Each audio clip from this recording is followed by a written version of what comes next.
Camarines, Mindanao. Dinig mo ay sadyang kahanga-hanga. Awit mo ay salamin ng iyong buhay. Aawitin ng buong bansa. Ang galing mo kapatid kailanman. Buong bansa ngayon ay kakanta.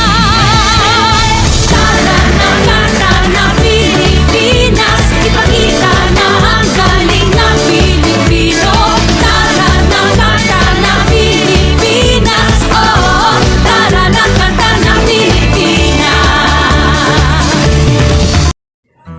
Ang Pilipinas ay isang bansa. Ang bansa o lugar o teritoryo na may naninirahang grupo ng tao na may magkakatulad na kulturang pinanggalingan. Kung kaya, makikita ang iisa pare-parehong wika, pamana at relihiyon. Ang bansang Pilipinas ay isa ring arkipelagong bansa na binubuo ng 7,107 na mga pulo. Ang isla ng Luzon ang pinakamalaki.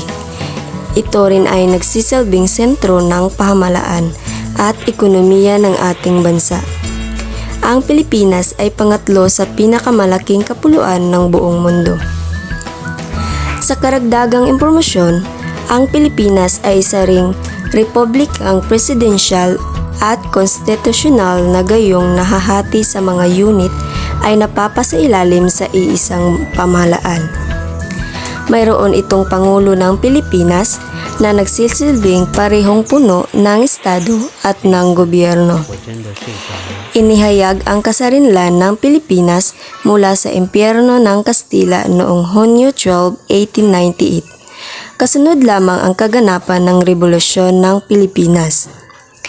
Isa rin dito sa mga orihinal na kasapi ng United Nations or UN at ng Association of Southeast Asian Nations.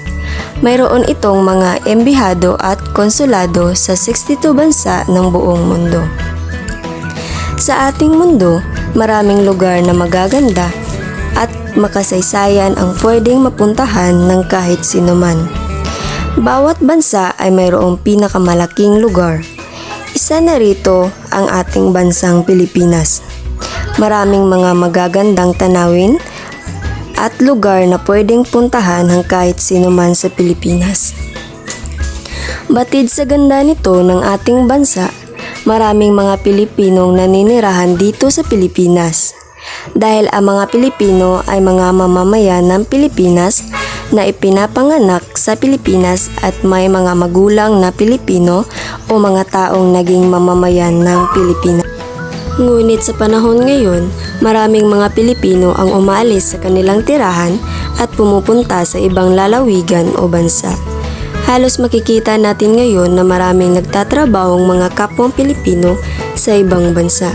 At mayroon ding mga Pilipinong naiiwan dito sa Pilipinas at nagtiis sa anumang hirap ng buhay.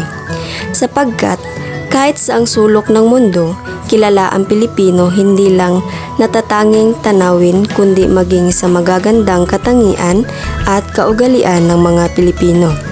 Sa katunayan nga, itinuturing ang mga banyaga na most hospitable locals ng mga Pilipino dahil sa magagandang katangian ng mga Pinoy na nagpapakita ng kanilang mga kalakasan at kahinaan ng katangian ng mga Pilipino.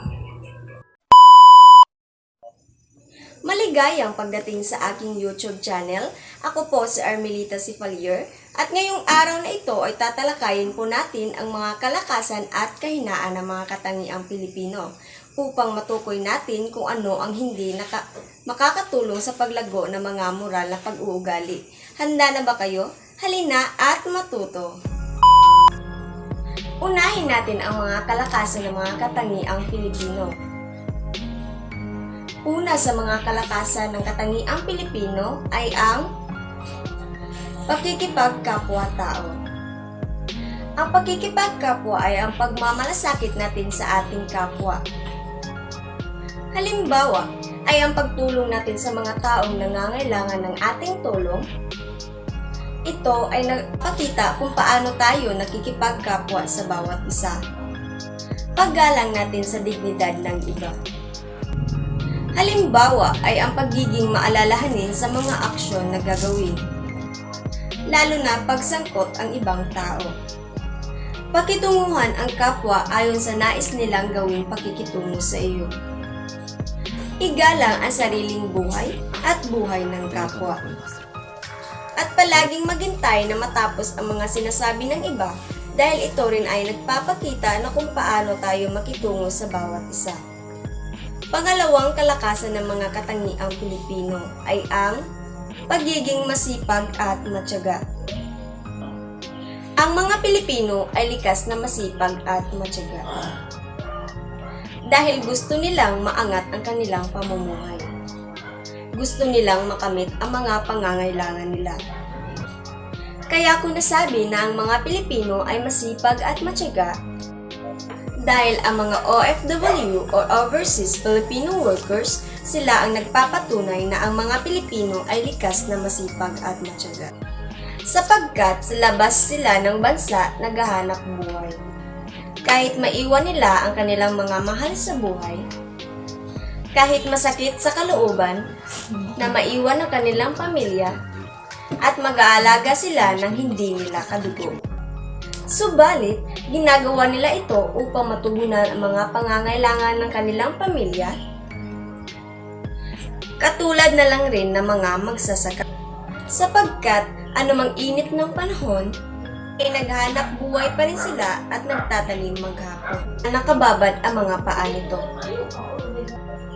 Kahit na nangangalay ang mga paa, likod, kamay o anumang bahagi ng kanilang katawan. Patuloy pa rin silang nagtatrabaho upang matustusan ang mga pangangailangan nila sa pang-araw-araw. Isa pang mga halimbawa ay ang guro. Sila ay naghahanap buhay na kung ano-anong mga trabahong pinapasukan nila para lang sa kanilang pangangailangan sa pang-araw-araw. Sa sobrang sipag nila at matyaga, sapagkat anong hirap man, basta't mapabuti lamang ang lagay ng kanilang mga mahal sa buhay. Kahit pa man ay nasa pandemikong sitwasyon tayo ngayon, ay patuloy pa rin ang pagsisikap at pangarap. Pangatlong kalakasan ng mga katangiang Pilipino ay ang makapamilya. Ang mga Pilipino ay likas na mapagmahal sa ating pamilya sa pamamagitan natin sa pagtulong sa kanila at palaging nandyan upang damayan sa anumang problemang darating sa kanila at pagsasakripisyo natin para lang sa kanila. Pang-apat na kalakasan ng mga katangiang Pilipino ay ang pagkamasayahin at palatawa. Ang mga Pilipino ay positibo at maliwanag ang pagtingin sa buhay. Ang halimbawa sa pagiging masayahin at pagiging palatawa ng mga Pilipino ay ang sa panahon ng kalamidad makikita natin sa mga video, sa mga balita sa telebisyon na sila ay masaya at nakangiti, na parang walang mga problema. Ito ay ginagawa nilang biruan kahit nalubog na sila sa baha o anumang kalamidad na kanilang nararanasan. Ang panglimang kalakasan ng mga katangiang Pilipino ay ang pagiging malikhain. Ang mga Pilipino ay malikhain dahil sila ay maparaan sa anumang hamon ng kanilang buhay. Sila ay madaling makahanap ng paraan at galing pa sa puso ang kanilang ginagawa. Isa pa rito na ang mga Pilipino ay daling makibagay. Halimbawa ay ang mga OFW na nasa ibang bansa. Makakaangkop sila sa mga tao doon. Madali silang makahanap doon ng mga kaibigan. Madali silang makapag-usap sa mga tao na nasa ibang bansa. Ang pang-anim na kalakasan ng mga katangiang Pilipino ay ang pagiging mananampalataya at pagkarelihiyoso. Bilang isang tao, tayo ay may pananalig sa Diyos. Ginagawa natin itong gabay sa pagpapatibay ng ating loob. Katulad ng mayroong mga kalamidad o mga suliranin sa ating buhay. Tayo ay palaging magdasal at binabahala natin ito sa Kanya. At sabay sa pananalig sa bawat dasal na ating hinihiling. Sa mahal nating Panginoon hanggang makamit natin ito. Ang pangpitong kalakasan ng mga katangiang Pilipino ay ang pagiging magalang. Ang mga Pilipino ay isa sa mga pinakamagagalang. halimbawa nito ay ang pagmamano sa matatanda. Paghalik sa kamay o pisngi. Ito ay karaniwang ginagawa ng mga bata kung sila ay umuwi na sa kanilang bahay, galing sa simbahan, paaralan, o kahit saan sila nanggaling. At kapag makita nila at masalubong ang kanilang lolo at lola, isa ito sa nagpapatunay ng paggalang ng mga batang Pilipino tuwing nakikipag-usap sila sa matatanda. Gumagamit sila ng po at opo at magalang na pananalita at pagbati, gaya ng salamat po, magandang hapon o magandang umaga po. Gumagamit din sila ng paggalang na pantawag sa matatanda, gaya ng kuya, ate, tito, tita, lolo, lola, ninang o ninong, at iba pang mga pantawag na nagpapakita ng paggalang natin sa ating kapwa-tao. Ang pangwalong kalakasan ng mga katangiang Pilipino ay ang may kakayahang mabuhay. Bilang isang Pilipino, tayo ay mapagtiis, makaraos sa anumang darating na pagsubok sa ating buhay. Halimbawa nito ay ang mga pulubi. Sila yung tipong mapagtiis sa anumang hamon ng kanilang buhay. Makikita naman natin na sila ay nakakaranas ng paghihirap sa buhay. Ngunit kinakaya nila ito dahil sila ay masipag at mapagtiis. Sa karagdagang halimbawa nito ay tayo bilang Pilipino. Tayo ay nakakaranas din ng paghihirap. Katulad ngayon sa panahon ng pandemic, tayo ay nagtiis sa anumang pagsubok na dumating sa atin. Kahit tayo ay nahihirapan na, subalit tayo ay nagsikap upang mabuhay at mapanatili dito sa mundo. At sa ngayon na matapos nating matalakay ang mga kalakasan ng katangiang Pilipino, dumako naman tayo sa kahinaan ng mga katangiang Pilipino. Una sa mga kahinaan ng mga katangiang Pilipino ay labis na makapamilya. Ito ay isa sa mga kahinaan ng mga Pilipino. Dahil ang mga Pilipino ay isa sa mga mapagmahal at maaruga sa kanilang pamilya o mga mahal sa buhay. Ngunit, naging kahinaan nila ito sa pamamagitan ng pamilyang naghihiwalay. Dahil sa labis na pagmamahal nila, ay ito ay nagpapakita o nagpapatunay na isa rin itong kahinaan nila. Dahil gusto rin ng mga anak na meron silang magulang nang nandyan, palagi sa tabi nila at damayan sila sa tuwing may problema. Ang pangpitong kahinaan ng mga katangiang Pilipino ay ang mawala ng hanapbuhay. Ang mga Pilipino ay napakasipag. Sa labis na kasipagan nila, naging kahinaan nila ito. Kung sakaling sila ay mawala ng trabaho, dahil ang kanilang pagtatrabaho ay para sa kanyang pamilya na matustusan ang mga pangangailangan nila sa pang-araw-araw. Ang pangwalong kahinaan ng mga katangiang Pilipino ay ang makitang naghihirap ang kaniyang pamilya. Makikita na natin na maraming mga anak na umaasa sa kanilang magulang. Kahit tayo ay pantay, mayroon tayong paa, mata, ngunit ibinabahala na lang nila ang mga obligasyon nila bilang isang magulang din. Dahil alam nila na mas maraming nalalaman ang mga magulang nila. At hindi nila ito ginagawang dahilan na kung bakit sila ay dapat matuto.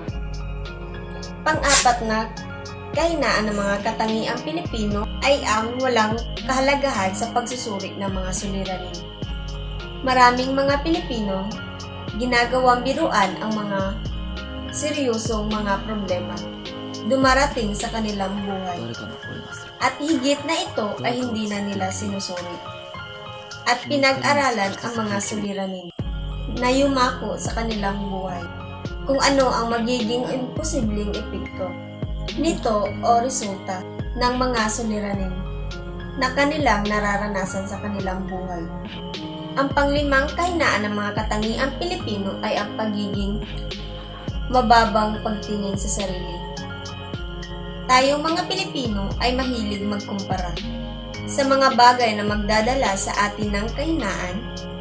Halimbawa nito ay ang kinukumpara natin ang ating sarili sa ibang tao na hindi naman dapat gawin.